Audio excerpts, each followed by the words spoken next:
Préparons demain, c'est le nouveau podcast grand angle sur l'efficacité énergétique et la décarbonation.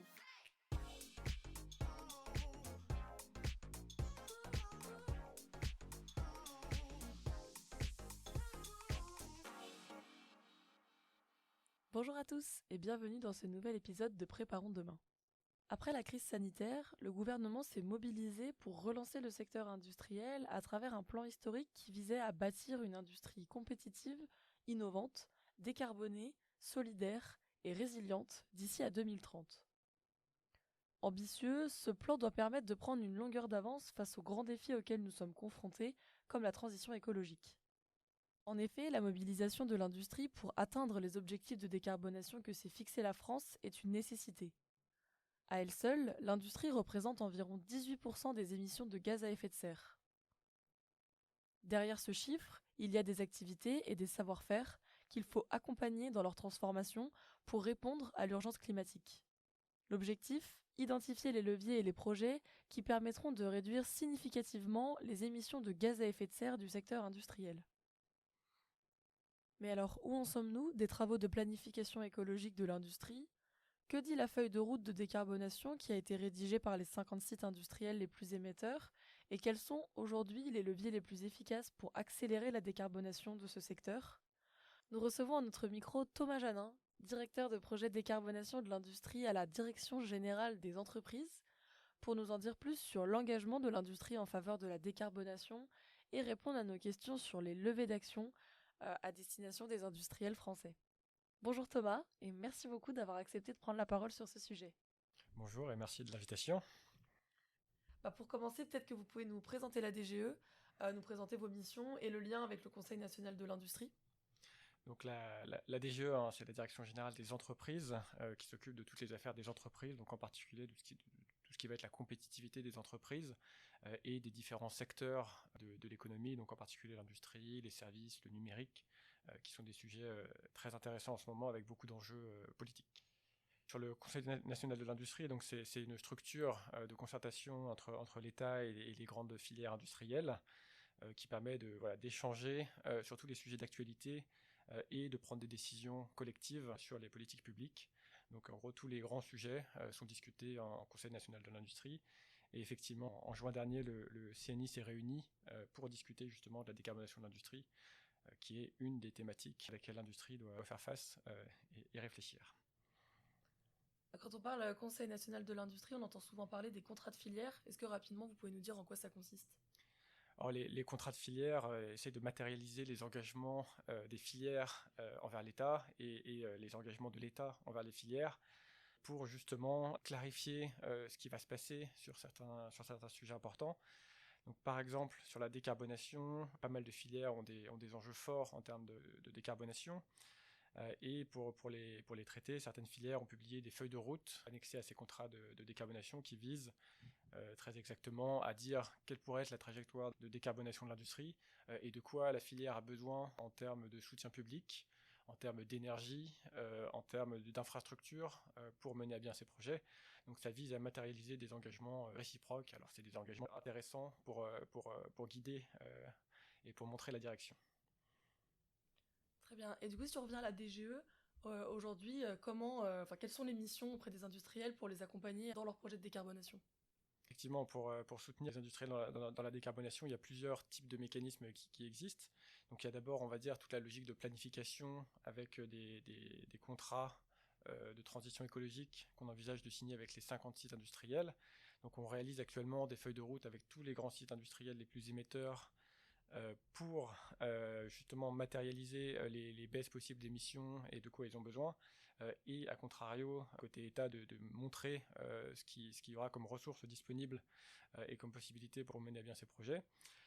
Il y a des dispositifs financiers qui existent aussi pour soutenir ces projets. Donc effectivement, quand vous avez un gros projet de décarbonation, vous pouvez aller voir l'ADEME qui aura des fonds à disposition pour soutenir l'investissement dans ces projets. Donc ça concerne à la fois des très gros projets, des moyens projets, des petits projets, donc il y a des dispositifs pour tous. Et enfin, il y a aussi des dispositifs d'accompagnement qui existent, gérés principalement par l'ADEME et d'autres opérateurs, qui permettent aux industriels qui n'ont pas vraiment une vision sur le bon chemin pour se décarboner, d'avoir accès, par exemple, à des conseils subventionnés pour tracer leur chemin et voir les actions qu'ils peuvent mener dans les prochains mois et années pour se décarboner.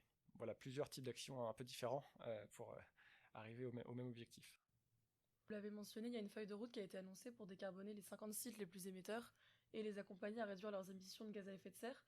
Quelles sont concrètement les principales actions qui ont été identifiées pour décarboner ces sites? Alors en termes techniques, effectivement, il faut que ces sites investissent très massivement dans des nouveaux procédés pour décarboner leur industrie. Donc voilà, par exemple, l'acier, c'est un secteur qui est historiquement très émetteur, qui est basé sur du charbon. Et donc, sur l'acier, effectivement, avec ArcelorMittal, qui est le principal producteur français d'acier primaire, il faut trouver des nouvelles solutions pour décarboner ces sites. Et effectivement, ArcelorMittal a voilà, des très gros projets, par exemple, pour se décarboner, qui ont déjà été annoncés, qui consiste à faire de la réduction directe à partir d'hydrogène qui est lui-même produit à partir d'électrolyse, et ça permet de considérablement réduire les émissions d'un site industriel. Donc voilà, par exemple sur ArcelorMittal, c'est de l'hydrogène. Sur d'autres sites industriels et sur d'autres secteurs, on peut avoir une variété de solutions. Donc voilà, il y a en particulier tout ce qui va être la bioénergie et les déchets. On va brûler des ressources renouvelables sur les sites industriels pour produire de la chaleur au lieu de brûler des énergies fossiles. Il y a l'efficacité énergétique qui est aussi un levier très important et à mobiliser encore plus. Il y a tout ce qui va être modifier les intrants des process. Un exemple assez intéressant, c'est celui du ciment, où on peut mettre d'autres choses que du clinker, qui est la partie la plus émettrice du ciment, et tout en gardant des propriétés qui permettent de respecter les normes bâtimentaires de façon satisfaisante. Et un dernier levier qui a été annoncé lors du CNI également, c'était vraiment le lancement d'une stratégie sur le CCS, donc la capture et le stockage du carbone, qui consiste en 2 mots à prendre le CO2 en sortie des process industriels ou de la cheminée pour faire simple, à le mettre dans des tuyaux et aller l'enfouir dans un trou sous la mer, principalement pour le moment, et éviter qu'il se retrouve dans l'atmosphère. Donc voilà, tout un tas de leviers très différents qui existent pour décarboner l'industrie, qui sont, on va dire, assez complémentaires. Et donc concrètement, enfin, les objectifs de décarbonation en 2030 sont ambitieux, mais quelles sont les prochaines étapes qui sont identifiées pour y arriver? Puis effectivement, les objectifs sont très ambitieux. Les objectifs qui sont actuellement évoqués à horizon 2030 pour l'industrie, c'est d'arriver à 45 millions de tonnes de CO2, alors qu'on est actuellement à un peu plus de... Enfin, on était en 2021 à 78 millions de tonnes de CO2. Donc on est à des niveaux d'ambition extrêmement élevés.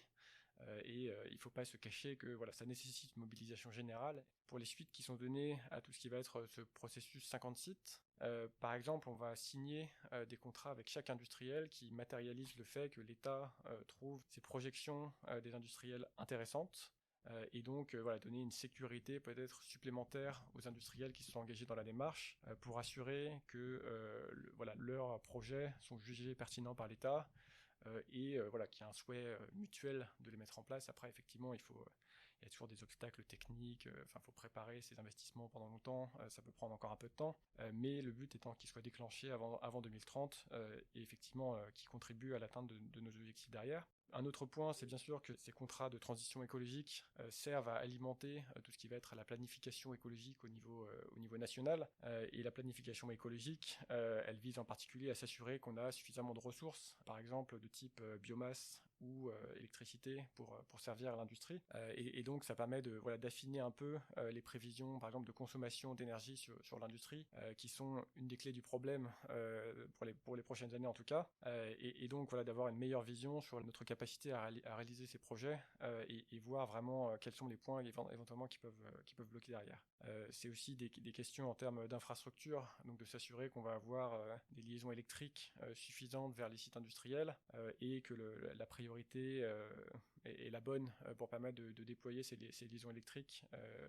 Que RTE déploie ces liaisons électriques dans le bon ordre, avec le bon ordre de priorité pour les industriels. Il y a aussi des enjeux sur les canalisations d'hydrogène, par exemple, qui pourraient faire l'objet de production un peu centralisée et d'être envoyés sur les différents sites industriels par les pipelines.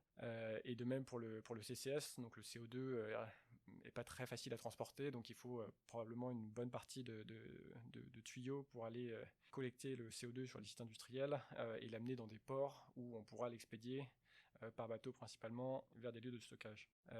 Et après, le dernier point sur les suites de ce Conseil national de l'industrie, c'est qu'il faut déployer des mécanismes de soutien pour les très gros projets. Donc actuellement, c'est déjà existant. Il y a un dispositif qui s'appelle Décarbone Plus, qui est consacré aux très gros projets qui ont besoin de plus de 30 millions d'euros de subventions pour être menés à bien.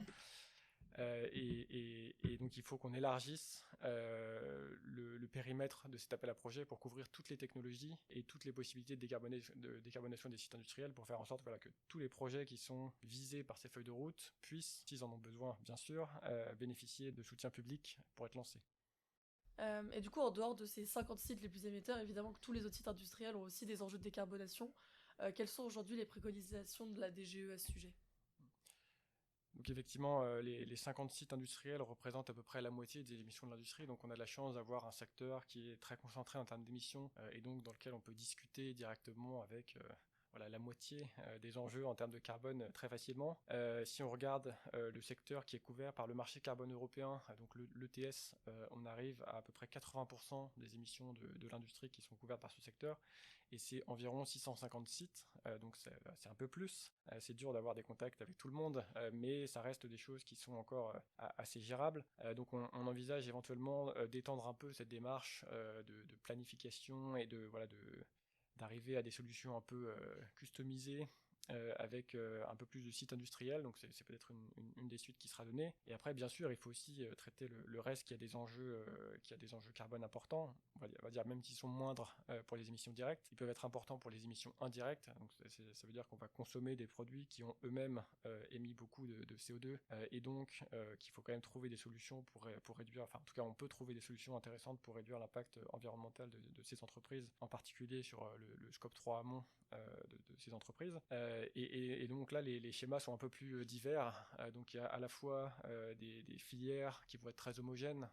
Par exemple, si on va prendre la boulangerie industrielle, on va dire que les enjeux d'à peu près toutes les entreprises du secteur sont similaires. Il y a intérêt à avoir effectivement un travail commun pour trouver les bonnes solutions, pour éclairer un peu les entreprises de la filière pour trouver leur plan de décarbonation.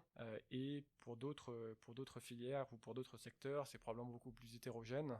Et donc là, effectivement, nous ce qu'on préconise, c'est d'avoir un accompagnement individuel qui permet effectivement d'avoir un conseil externe. Parce qu'effectivement, sur les très grosses entreprises qui ont des très gros enjeux énergétiques, il y a des équipes spécialisées sur l'énergie, ils maîtrisent très très bien le sujet.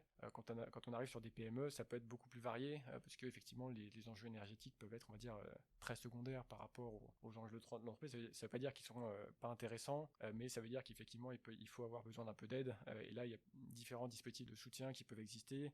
Il y a les VTE, les VTE verts qui sont avec BPI France pour effectivement recruter des jeunes pour dresser des plans d'action sur la décarbonation.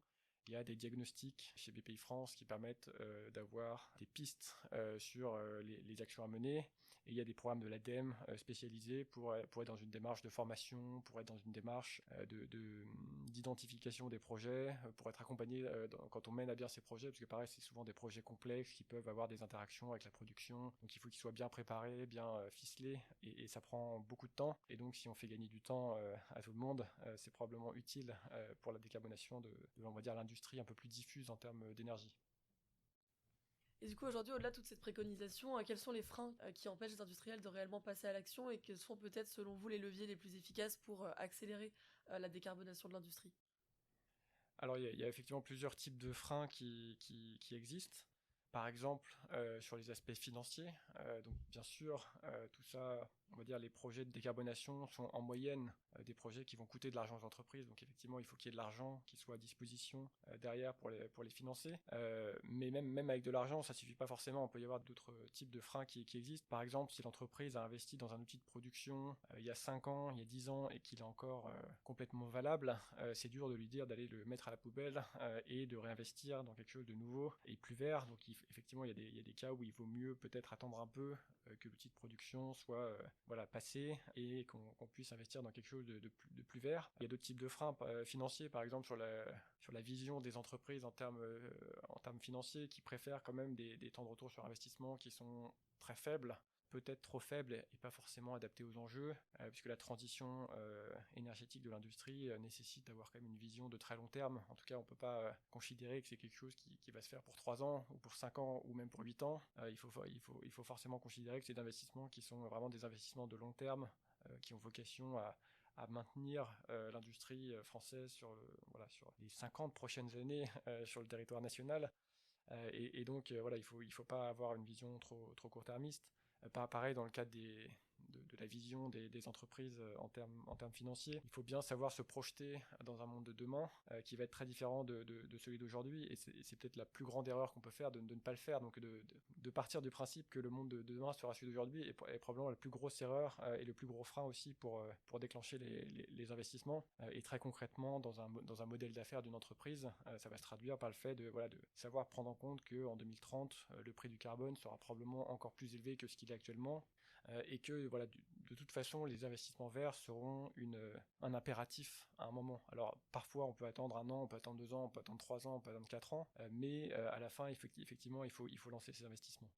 Un autre frein, effectivement, c'est quand même sur les compétences et la formation. Il faut qu'il y ait des ressources qui soient disponibles. Donc, effectivement, l'État soutient des programmes de formation liés à la transition écologique pour que ces compétences soient là. Mais même avec les compétences, il faut mener des études qui coûtent cher, dont on ne sait pas forcément exactement quand et à quoi elles vont servir. Et du coup, parfois, ça retient un peu les industriels d'aller trop vite, en tout cas sur ce chemin. Et voilà, côté État, on est bien sûr disposé à regarder toute amélioration qu'on pourrait apporter sur ces points-là. D'autres types de freins aussi, ça peut être sur les autorisations environnementales. Donc effectivement, on reste dans des procédés industriels qui sont en général, on va dire, polluants, souvent du CO2, parfois d'autres polluants aussi.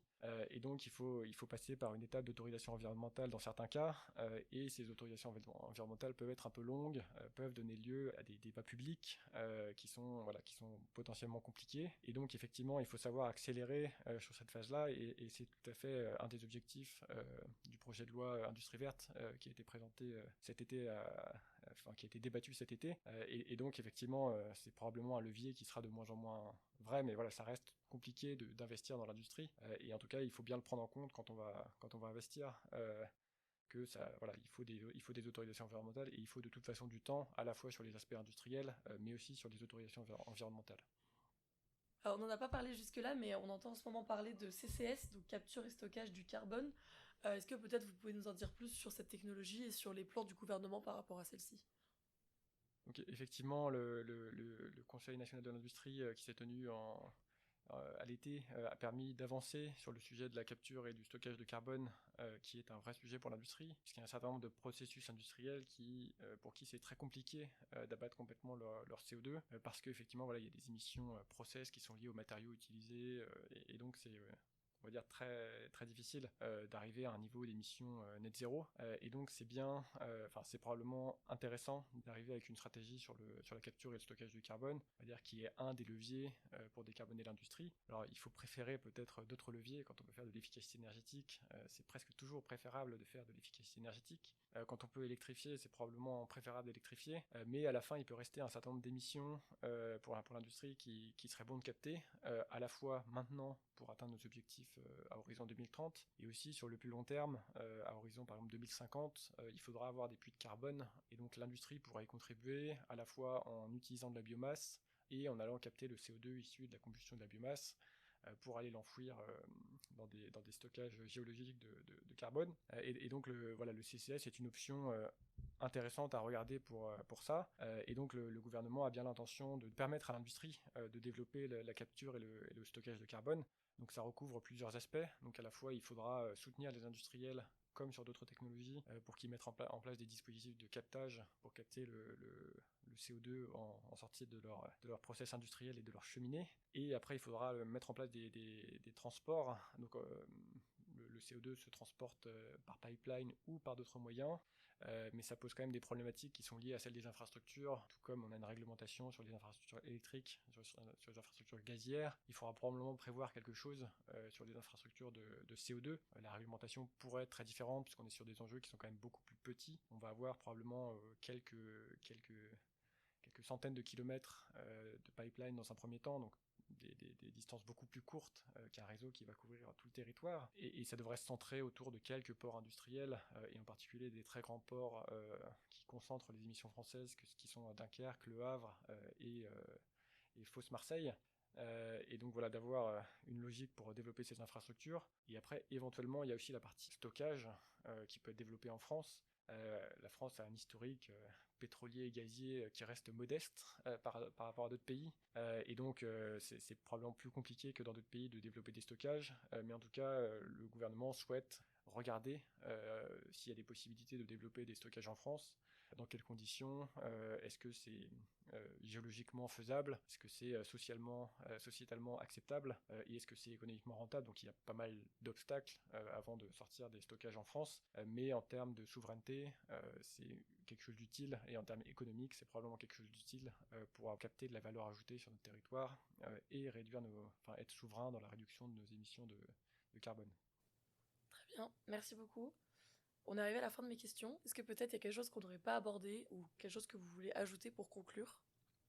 Effectivement, donc la décarbonation de l'industrie, c'est un sujet qui nécessite une mobilisation très forte des acteurs. C'est une mobilisation qu'on sent déjà. Donc effectivement, quand on discute avec l'industrie, on sent bien que la décarbonation des sites qui ont des vrais enjeux écologiques est bien abordée et que tout le monde a perçu que c'est un enjeu de compétitivité et de survie à terme. Parce qu'effectivement, si on ne se décarbone pas, on sera de toute façon mangé par d'autres qui seront soit plus carbonés, soit qui arriveront à se décarboner. Il faut que l'industrie se transforme et elle en a conscience et elle est mobilisée, donc ça c'est une très bonne nouvelle.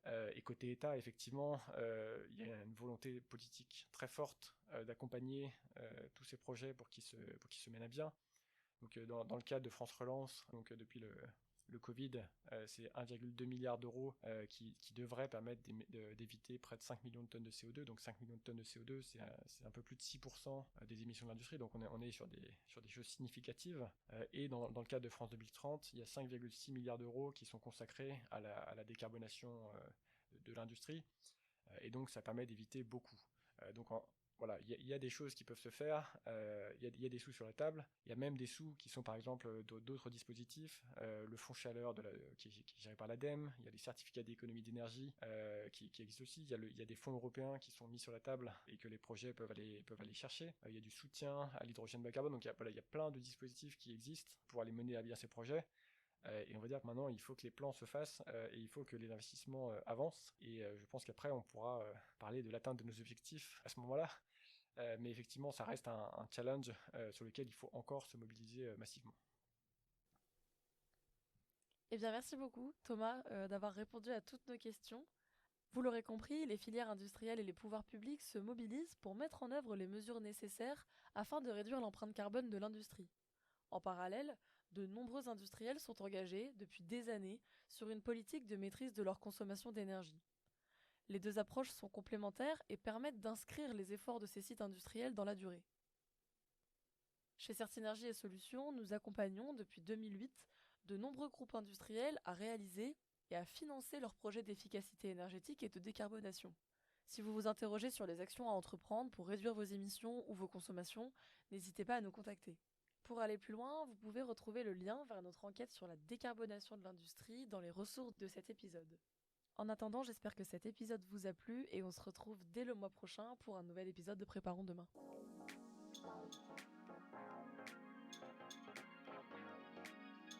Si vous souhaitez en savoir plus ou écouter nos autres podcasts, rendez-vous sur certinergie.com. Tous ensemble, préparons demain.